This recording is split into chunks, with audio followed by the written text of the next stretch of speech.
Hace poco conocí la historia de Arthur, un ajustador de seguros jubilado de Pensilvania que, pasó 30 años siendo el corazón de su partido local. Imagínatelo. Siempre llegaba a las reuniones con una pesada carpeta blanca bajo el brazo, un manual físico lleno de, tecnicismos sobre bonos municipales, responsabilidad fiscal, desregulación.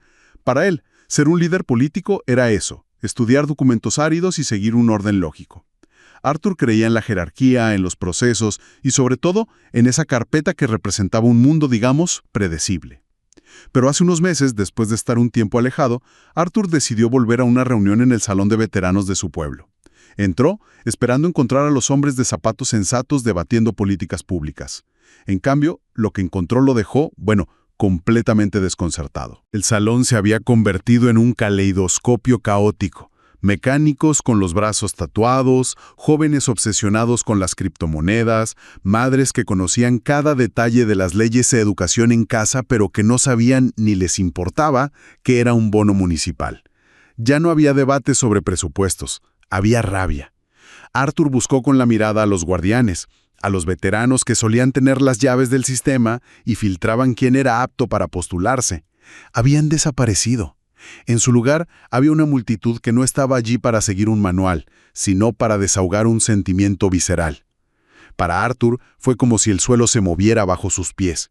La estructura lógica que había defendido toda su vida, simplemente se había evaporado. Esa tarde, Arthur presenció algo que la mayoría de los analistas ignoran cuando ven las noticias. Tendemos a mirar los grandes mítines y ver una marea roja, un bloque sólido e irrompible de unidad. Pero esa imagen es un espejismo. Lo que parece un ladrillo macizo está en realidad sostenido por un pegamento extremadamente delgado. Detrás de la uniformidad de gorras y eslóganes existe una colisión inestable de facciones que están, a punto de saltar a la yugular de los otros por el alma del movimiento.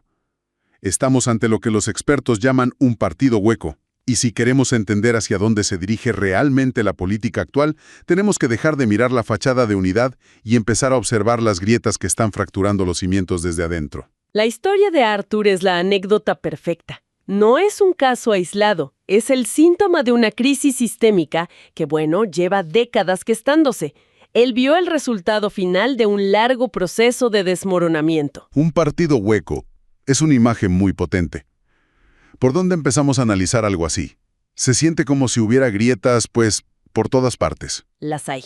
Y para entenderlo, creo que lo mejor es observarlo en 3 niveles distintos. Primero, la fractura estructural, que es la maquinaria, los huesos del sistema. Es exactamente lo que Arthur vio desaparecer ante sus ojos. Claro. Luego la fractura ideológica, que son las ideas en sí. Veremos cómo un consenso que duró casi un siglo se está haciendo pedazos.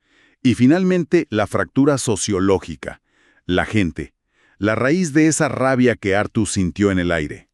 De acuerdo. Empecemos con la maquinaria, con los huesos. La historia de Arthur me recuerda a otra que leí sobre un hombre llamado Bill en Ohio. Prácticamente la misma vida. 30 años como capitán de precinto. Conocía a cada votante de su calle. Él y Arthur son de la misma estirpe, de esa vieja guardia. Los guardianes del sistema, como decías. Justo. Esa palabra, guardianes, es fundamental. Su función, simbolizada por la carpeta de Arthur, era ser un filtro. La carpeta no era solo un montón de papeles, era una prueba de competencia. Antes, si querías postularte para un cargo, tenías que pasar por ellos. Tenían que ver que entendías los temas, ¿no? Exacto. Que eras competente. En esencia, podían vetar a un candidato antes de que su campaña siquiera empezara. Es increíble pensar que un sistema tan arraigado simplemente se esfumó. Si estos guardianes tenían tanto poder para vetar candidatos, ¿qué fuerza fue lo suficientemente grande para quitárselos de en medio? Aquí viene la gran paradoja. El golpe mortal vino de una serie de reformas, la verdad, bien intencionadas que buscaban hacer la política más democrática. El punto de quiebre fue la caótica Convención Demócrata de 1968. Ah, claro. Después de ese desastre se creó la Comisión McGovern-Fraser con un objetivo muy claro: quitarle el poder a los jefes del partido, a los guardianes, en las habitaciones llenas de humo y dárselo directamente a los votantes. Y lo hicieron, expandiendo el sistema de elecciones primarias. Cierto. De repente, ya no tenías que convencer a los líderes del partido, sino al público en general. Exacto. Y los republicanos adoptaron reformas similares para no quedarse atrás. En teoría suena como el ideal democrático, más poder para la gente. Pero aquí es donde nos golpea la ley de las consecuencias no deseadas. Claro. Al eliminar a los guardianes, se eliminó la capacidad del partido para filtrar a sus propios candidatos. El partido se convirtió en una marca, o sea, un cascarón vacío. Si eres una celebridad, un multimillonario o simplemente un demagogo con suficientes seguidores en redes sociales para ganar una primaria, el liderazgo del partido no tiene ningún mecanismo real para detenerte. Entiendo. Los guardianes humanos desaparecieron. Pero siempre pensé que había otro guardián, el dinero. La idea de que sin el respaldo de los grandes donantes, de los poderes establecidos, pues ninguna campaña insurgente podría sobrevivir. ¿Qué pasó con ese cortafuegos? Ese cortafuegos también se vino abajo, y fue por dos motivos. El primero es Internet y el auge de los pequeños donantes. Sí, Un candidato ya no necesita el cheque de $1.000.000 si puede conseguir que 100,000 seguidores le den $20 cada uno. ¿Y cuál es la forma más eficaz de lograr eso? la indignación. La indignación. El matiz político se vuelve una desventaja financiera. Si intentas ser moderado, eres aburrido. Si eres aburrido, estás en bancarrota. La indignación como modelo de negocio. Y supongo que el segundo golpe fue la decisión de la Corte Suprema en el caso Citizens United. Precisamente. Esa decisión permitió que cantidades ilimitadas de dinero entraran en la política. Pero como las regulaciones sobre los partidos oficiales seguían siendo estrictas, todo ese dinero se desvió a lo que podríamos llamar partidos en la sombra. Los super PACs, Ah, claro. los grupos externos. Exacto. Y otros grupos externos. Estos grupos suelen ser mucho más extremos e incontrolables que el partido oficial. Así que, irónicamente, el líder formal del partido es ahora una de las figuras con menos poder real en todo el ecosistema. Entonces, la maquinaria está rota. Es un barco fantasma. Las reformas democráticas eliminaron a los capitanes. La tecnología de donaciones premió a los piratas. Y la reforma financiera creó flotas enteras de barcos piratas incontrolables. Sí, la carpeta de Arthur no es que fuera ignorada, es que el sistema que la valoraba fue desmantelado. Es la descripción perfecta. Y esa oquedad estructural es lo que hace que la siguiente fractura, la ideológica, sea tan peligrosa. Porque si no hay un centro de mando, ¿qué pasa cuando el mundo te presenta una crisis real, como una guerra? El caos absoluto. Y eso me lleva a pensar en las divisiones sobre política exterior que vemos todos los días. Es casi como una batalla generacional. Totalmente. Imagina una cena de acción de gracias en una casa de los suburbios de Virginia.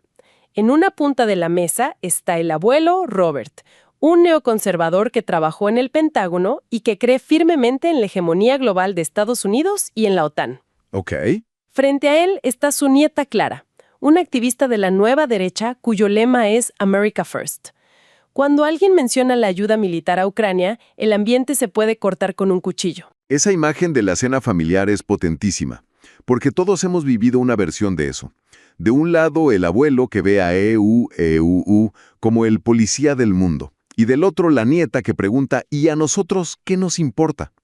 Es un choque brutal. Y ese choque representa el colapso de un consenso que fue sagrado durante décadas.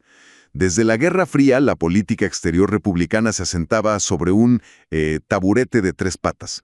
Una defensa fuerte y globalmente intervencionista, un anticomunismo militante y, crucialmente, un apoyo incondicional a Israel, el famoso portaaviones insumergible de EU en Medio Oriente. Justo eso. Pero ahora ese taburete se tambalea. El lema America First se ha convertido en una especie de test de Rorschach. Para Robert, el abuelo, significa dominio global sin pedir disculpas. Para Clara, significa aislacionismo total. Traer cada dólar y cada soldado de vuelta a casa. Lo fascinante es cómo esta disputa ha escalado desde la mesa de la cocina hasta los niveles más altos del movimiento. Hace poco vimos la pelea pública entre Steve Bannon y Ben Shapiro sobre el papel de Israel. Sí, fue muy sonada. Shapiro defiende la postura tradicional.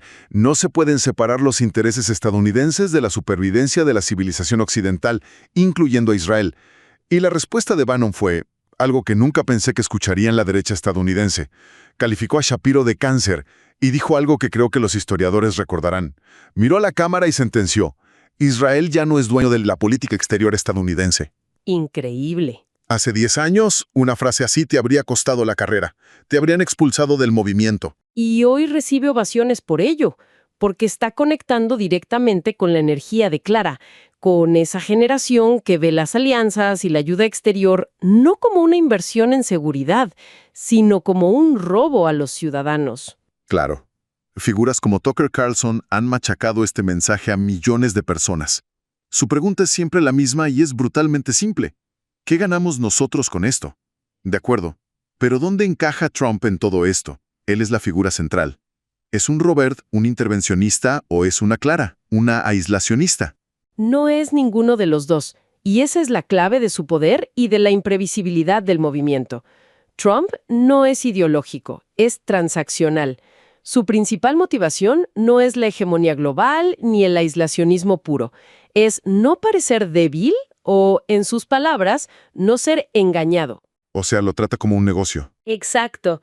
Trata la política exterior como si fuera un negocio inmobiliario.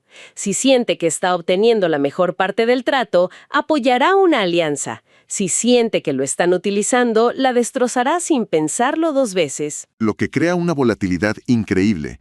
El consenso de 80 años se ha hecho añicos y ha sido reemplazado no por una nueva ideología coherente, sino por el instinto de un solo hombre. Pero, incluso esa rabia en la cena familiar, esa volatilidad, no surge de la nada. Tiene que haber algo más profundo, más personal, ¿no? Absolutamente. Y eso nos lleva a la tercera y última fractura, la sociológica. Aquí pasamos de la política a la psicología social. Para entender la raíz de esa rabia, tenemos que hablar de un concepto llamado anomia. Anomia es una palabra que suena académica, pero describe un sentimiento muy humano. La sensación de que las normas sociales se han roto, de que estás a la deriva sin un ancla. Una pérdida de propósito y pertenencia. Hay una historia que leí sobre un joven llamado Leo, de Michigan, que parece encarnar eso. Su padre perdió su empleo en la fábrica durante la crisis de 2008. Leo creció viendo cómo el mundo de su padre se desmoronaba, mientras en la televisión hablaban de rescates bancarios. ¡Claro! Para él la política no es sobre programas, es sobre identidad. Exacto. Leo es el ejemplo perfecto.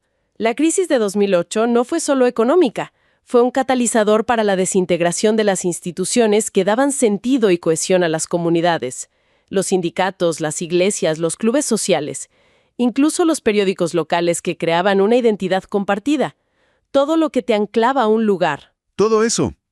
Todas esas cosas que te hacían sentir parte de algo más grande que tú mismo se debilitaron o desaparecieron, dejando un vacío enorme. Un vacío que fue llenado por la identidad política nacional. Si ya no eres miembro del sindicato de trabajadores de tu ciudad, sino que eres un soldado en la guerra nacional contra el enemigo cultural, tu forma de participar en la política cambia por completo. Se trata de defender a tu tribu en una guerra santa. La política local se convierte en una extensión de la guerra cultural nacional. Y la participación se vuelve una performance. Exacto, una performance de identidad. El objetivo no es llegar a un consenso, sino demostrar tu lealtad a la tribu y tu odio al enemigo. El agravio cultural reemplaza al debate político. Y eso explica por qué el movimiento puede albergar contradicciones tan flagrantes. Tienes libertarios que quieren cero gobierno junto a proteccionistas que quieren aranceles masivos. Claro. Tienes aislacionistas junto a intervencionistas. No importa, porque no están unidos por una política, están unidos por una identidad defensiva. Una identidad construida sobre la sensación de que su mundo está siendo atacado y deben defenderlo a toda costa. Y cuando la identidad es lo único que te queda, cualquier desacuerdo político se siente como un ataque personal, como una amenaza existencial. Por eso la discusión entre Robert y Clara no es un debate. Es una batalla. Bien, intentemos juntar todas las piezas. Hemos desmantelado este monolito y hemos encontrado 3 fracturas muy profundas. Primero, la estructura en sí es un cascarón, un barco fantasma. Los viejos capitales como Arthur y Bill se han ido. Y no han sido reemplazados por nuevos capitanes, sino por algoritmos de redes sociales que premian la indignación y el extremismo, y por partidos en la sombra que operan sin ningún control. Luego, la fractura ideológica. El consenso de 80 años sobre el papel de Estados Unidos en el mundo y el apoyo a Israel está completamente destrozado. El ala declara está en guerra abierta con el ala de Robert. Una guerra en la que Trump actúa como un agente del caos, sin lealtad a ninguna de las dos facciones, solo a su propio instinto transaccional. Y finalmente, la fractura sociológica, que quizá es la raíz de todo. No se trata realmente de política, sino de un profundo sentimiento de pérdida. La anomia. Gente como Leo a la deriva tras el colapso de sus comunidades. Que usan la identidad política como un sustituto desesperado de la comunidad, el propósito e incluso la religión. Cuando unes todo eso te encuentras con una paradoja increíble. Un movimiento que parece masivo, ruidoso y enérgicamente unificado, pero que en su núcleo es profundamente frágil. Volvemos a la metáfora del pegamento. El pegamento extremadamente delgado. El único adhesivo real que une a Arthur, Clara, Robert y Leo es un enemigo compartido. La élite liberal, el Estado profundo, los globalistas, luchan juntos contra un sistema. Pero luchan por objetivos completamente diferentes y a menudo mutuamente excluyentes. Exacto. Arthur quiere orden y procesos. Clara quiere que el mundo exterior desaparezca. Robert quiere que Estados Unidos domine el mundo. Y Leo, él solo quiere que su tribu gane y que sus enemigos culturales sean humillados. Son visiones del mundo irreconciliables. Al final, parece que estamos presenciando un intento de resolver una profunda crisis social, soledad, pérdida de propósito, traición económica, con las herramientas equivocadas de la política. Se está intentando curar una herida existencial con un eslogan en una gorra. Y esa es la contradicción fundamental. Si la coalición se basa en visiones del mundo que no pueden coexistir, la propia victoria podría ser el catalizador que finalmente la haga desmoronarse por completo. Las grietas no están en la superficie, están en los cimientos, y es crucial seguir observándolas.